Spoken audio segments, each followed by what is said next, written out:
करती ननद भरती बहू। रात के 1 बजे अपने घर के हॉल में शुभम यहाँ से वहां चक्कर काट रहा था। नहीं आई ना निक्की अब तक? ये लड़की हमारी नाक कटवा के रहेगी। कम टेंशन है क्या मुझे? दोनों ही बच्चों की शादी की उम्र है, पर देखो किस्मत, दोनों भाई बहन कमारे डोल रहे हैं, घर भी बनवाना है। अरे कम टेंशन है क्या मुझे कि ये निक्की अलग ही टेंशन देती रहती है। जिस दिन मैं मर जाऊंगी ना, तब इसे समझ में आएगा कि माँ थी तो सही शिक्षा देती थी, वरना लोगों का क्या है, 2 मीठी बोली बोलेंगे और लूट के चल देंगे। भोले बच्चों को बहकाना तो काम है दुनिया वालों का। अरे मम्मी बस भी करो, बीपी बढ़ जाएगी आपकी, क्यों टेंशन ले रहे हो इतना? निक्की तो कब की आ गई है, बेचारी अपने कमरे में सो रही है। वो तो मुझे नींद नहीं आ रही है, इसलिए मैं यहाँ से वहाँ कर रहा हूँ। ओहो, बेकार में ही मैंने इस बेचारे को इतना कुछ सुना दिया। हे भगवान, मुझे माफ करना। चल तू भी सो जा, मैं भी सोने जाती हूँ। जल्दी आजा निक्की। कुछ देर बाद नशे की हालत में हिलती डुलती मिनी ड्रेस पहनी हुई निक्की दरवाजे से अंदर आती है। अरे कहाँ थी यार तुम निक्की? 10 बजे तक आ जाऊंगी बोल कर गई थी। वक्त देखा है, 1 बज रहे रात के। पापा अगर उठ गए होते ना तो न जाने क्या हो जाता। मैंने तो मम्मी से झूठ भी बोल दिया कि तुम कमरे में सो रही हो। अगर मम्मी ने चेक कर लिया होता तो उनका तो विश्वास ही टूट जाता मुझ पर से। नहीं टूटता भैया, मैं जानती हूँ तुम मुझे बच्चा ही लोगे। तूने ड्रिंक किया है? ये सब किन चीजों में पड़ रही है तू निक्की? जरूर वो तुम्हारे नए दोस्त रोहन ने तुम्हें ड्रिंक लेने के लिए फोर्स किया होगा। जा अपने कमरे में जा, मैं तुझसे सुबह में बात करता हूँ। अगली सुबह 10 बजे निक्की की आंख खुलती है। आंख खुलते ही निक्की अपने फ़ोन पर नोटिफिकेशन चेक करती है। 100+ नोटिफिकेशन, 30+ मैसेजेस। हाँ, मानना पड़ेगा निक्की, तुम्हारे दीवाने बहुत है। खुद को निहारती हुई निक्की तैयार होकर कमरे से बाहर आकर सीधा डाइनिंग टेबल पर बैठ जाती है। ये कोई वक्त है क्या उठने का? 1 घंटे में तो दोपहर हो जाएगी। एक तो इतनी देर से उठना और ऊपर से ये फ़ोन। माँ, वो मैं कॉलेज ग्रुप के मैसेज देख रही थी। एग्ज़ाम के नोटिफिकेशंस आ रहे ना, उसी चक्कर में मैं रात भर पढ़ाई कर रही थी। अब फिर नोटिफिकेशन आ गया तो मैं घबरा गई कि एग्ज़ाम कहीं प्रीपोन तो नहीं हो गया ना। सॉरी मम्मा। ओहो मेरी लाडो, न जाने मुझे आजकल क्या हो गया है बेटा, मुझे माफ़ कर दे। ये गर्मी के कारण मेरा ना बीपी बढ़ा रहता है, हर बात पर डांट देती हूँ। अगर नींद पूरी नहीं होगी तो दिन में तो सोएगा ही ना आदमी। कुछ देर और सोना है तो सो ले बेटा, जा। नहीं मम्मा, आप बस मेरे लिए ना चाउमीन बना दो। अरे 2 मिनट रुक बेटा, अभी मैं राशन वाले के यहाँ से चाउमीन लेकर आती हूँ। और अपनी थैली उठाकर सीमा राशन की दुकान पर पहुंचती है, जहां बैठा मनमोहन उसे देखते ही कहता है, अरे सीमा भाभी, कैसी हैं आप? सुना है आजकल बहुत ठाट बाट हो गया आपके। कोई संदूक हाथ लग गया है क्या? कहीं अपनी सासू माँ का वो बंद कमरा तो नहीं खोल दिया आप लोगों ने? बंटवारा तो हुआ नहीं फिर? ये हरकतें तो आपकी है भैया, भले आप हमारे पड़ोसी हैं, पर चाह कर भी आपके लेवल की सीखना हमारे बस की नहीं है। और हमारे हाथ क्या ही लगेगा? हम तो बस मोटा खाते हैं, मोटा पहनते हैं। अरे मोटा खाने का तो पता नहीं, पर छोटा ज़रूर पहनते। मेरी बेटी बता रही थी निक्की के बारे में कि बड़ी बड़ी गाड़ियों में कॉलेज जाती है और ऐसे कपड़े पहनकर जाती है आजकल कि प्रोफेसर तो उसे क्लास के अंदर भी नहीं आने देते।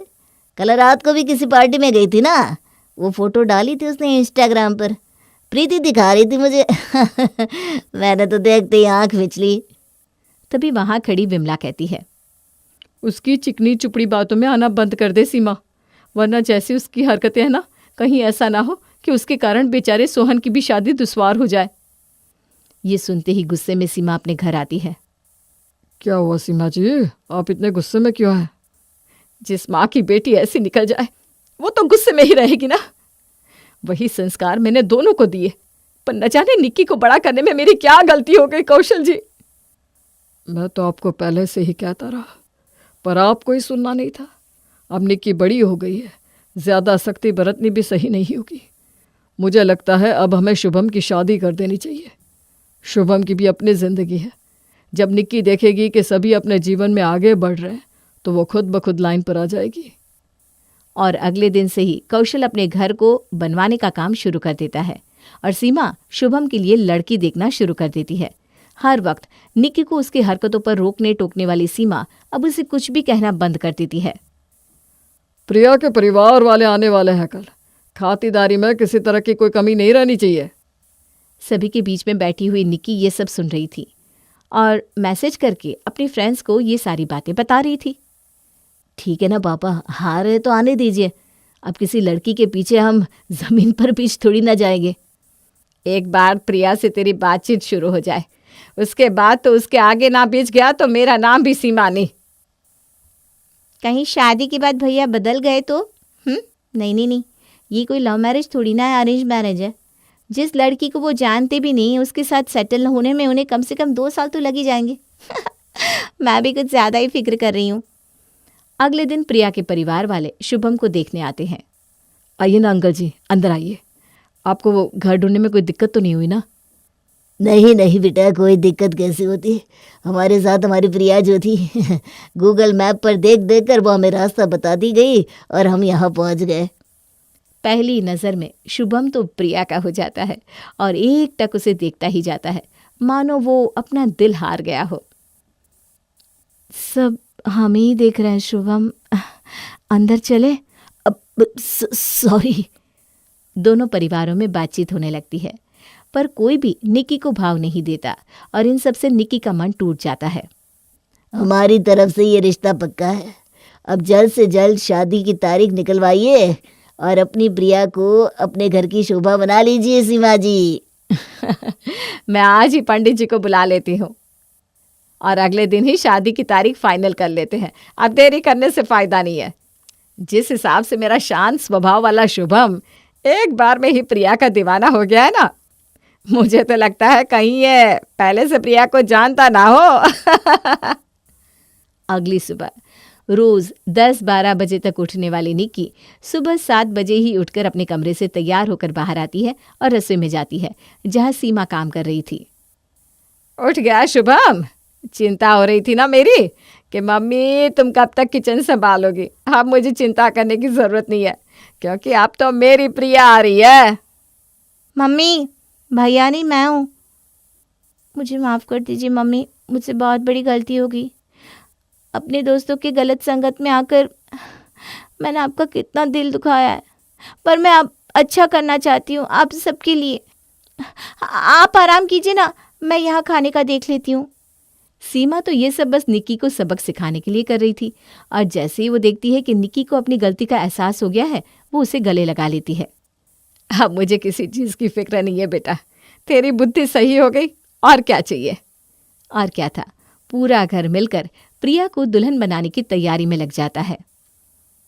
अरे क्यों परेशान हो रही हो प्रिया, कोई ज़रूरत नहीं है साड़ी देने की। अपनी बैग में तुम ट्राउज़र टी शर्ट रख लो, साथ में जोड़ कपड़े की सगुन के लिए रख लो। वही कपड़े रखो जो कंफर्टेबल हो। मेरे घर में तुम्हें साड़ी पहनने के लिए कोई फोर्स नहीं करने वाला। हाँ भाभी, डोंट वरी, आप कुछ भी पहनो, जीन्स स्कर्ट, कोई मना नहीं करेगा हमारे घर में, सब फ्रैंक है। अब बस आप जल्दी से हमारे घर आ जाओ। और जोरों शोरों के साथ शुभम बारात लेकर प्रिया के दरवाजे पर जाता है और प्रिया को अपनी दुल्हन बनाकर अपने घर ले आता है, सुहाग रात के वक्त। बहुत उम्मीद से मम्मी ने तुम्हें चुना था मेरे लिए प्रिया, जो मर्जी हो करना, पर कभी कुछ ऐसा मत करना जिससे हमारे रिश्ते या मेरे परिवार वालों को कभी भी ठेस पहुंचे। कभी नहीं Shubham, I will never hurt you. और अपनी पत्नी के साथ प्यार भरी बातें करने के बाद थक कर शुभम सो जाता है। तुम्हें कोई कैसे प्यार न करे, कितनी सुंदर हो तुम, इतनी खूबसूरत, कितनी हसीन। मन करता है मैं बस तुम्हें देखता जाऊं। मैं आऊँ तुम्हारे घर? नहीं नहीं नहीं, अभी नहीं, मैं पापा के साथ हूँ। कभी इसके साथ हूँ, कभी उसके साथ हूँ। अच्छा बाबा, एक वीडियो कॉल तो कर सकती हो ना? पागल, रात के 3 बज रहे हैं, सो जाओ ना, गुड नाइट। घर का ये कौन सा शख्स इस लड़की के साथ चैटिंग कर रहा था? शायद ये रात सीमा के घर वालों के लिए बहुत लंबी होने वाली थी।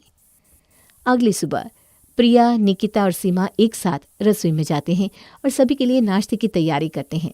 उसी वक्त विमला उसके घर आती है। एक साथ सास बहू ननद तीनों ही रसोई में। मानना पड़ेगा सीमा तेरी किस्मत को। भगवान ने जब दिया तो छप्पर फाड़ कर दिया।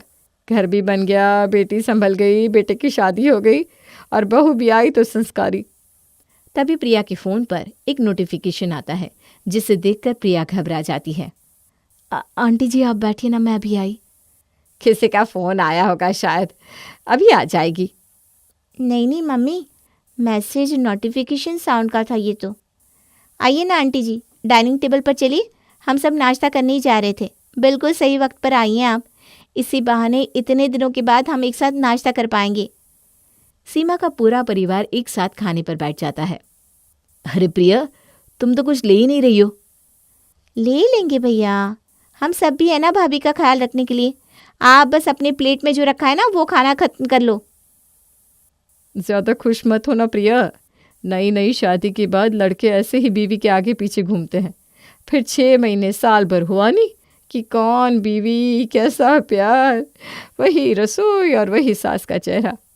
बना कर रखना है तो अपनी सास और अपनी ननद से बना कर रखना, क्योंकि ससुर तो सबके सीधे ही होते हैं, है कि नहीं सीमा?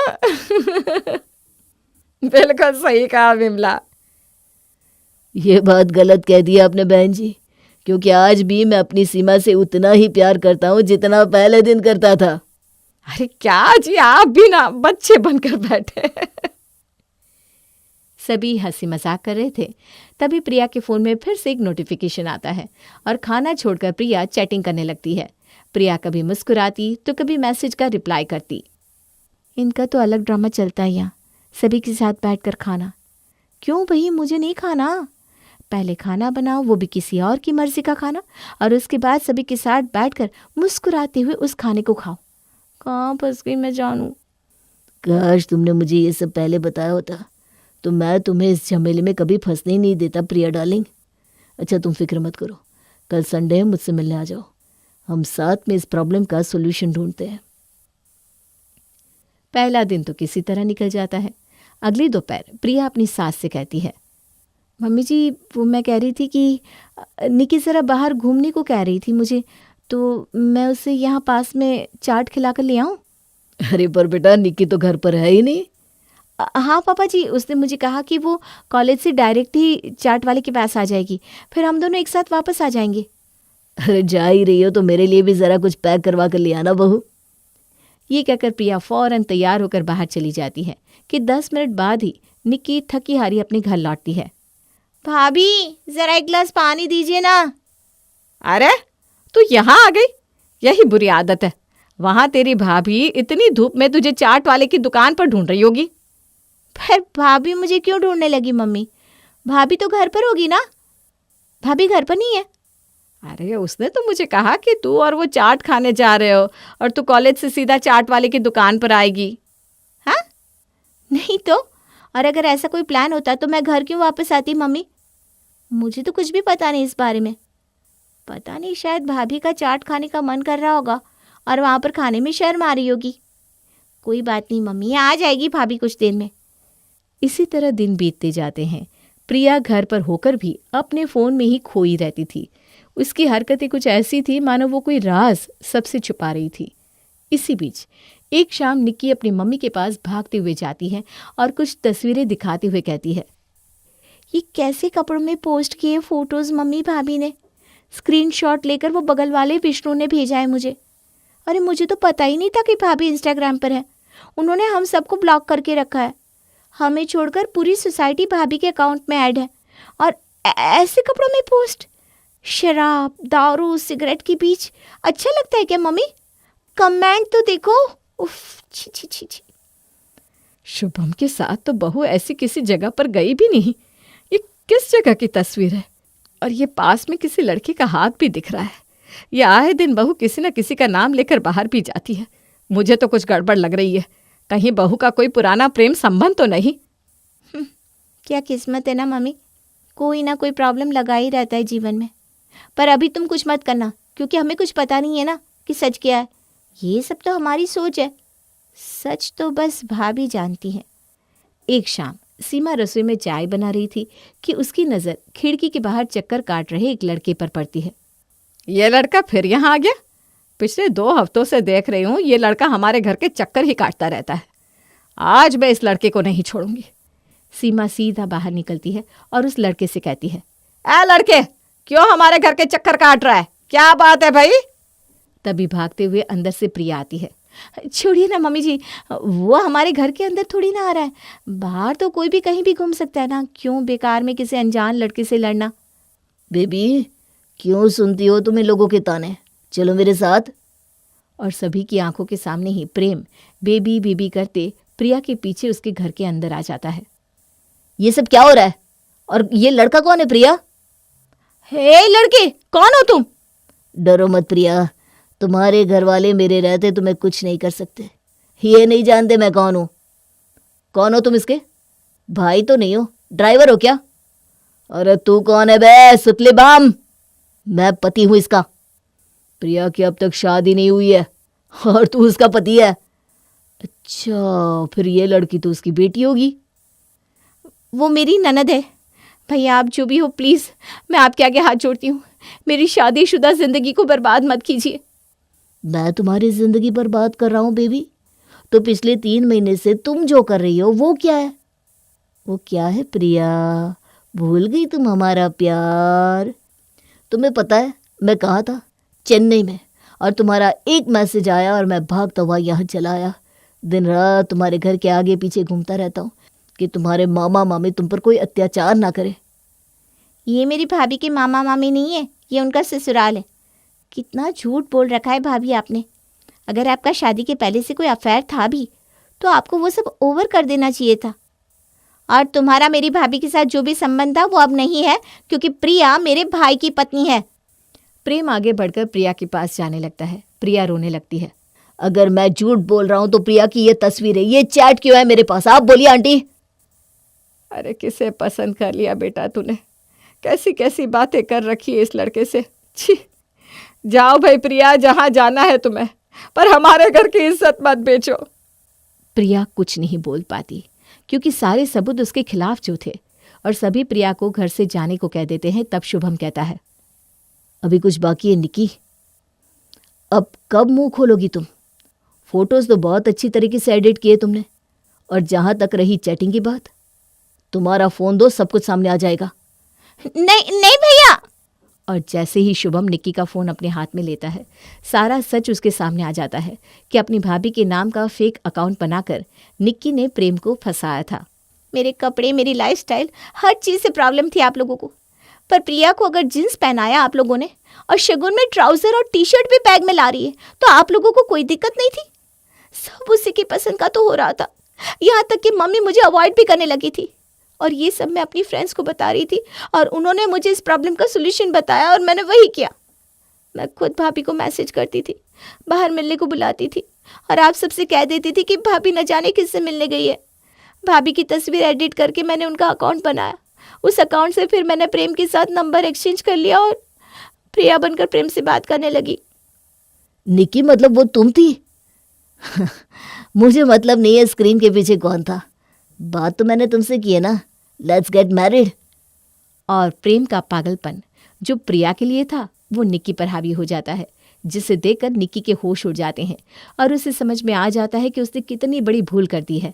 शुभम पुलिस वालों को बुलाकर प्रेम को अपने घर से बाहर करवा देता है, पर इस बार निक्की को ऐसा सबक मिलता है कि उसके होश ठिकाने आ जाते हैं।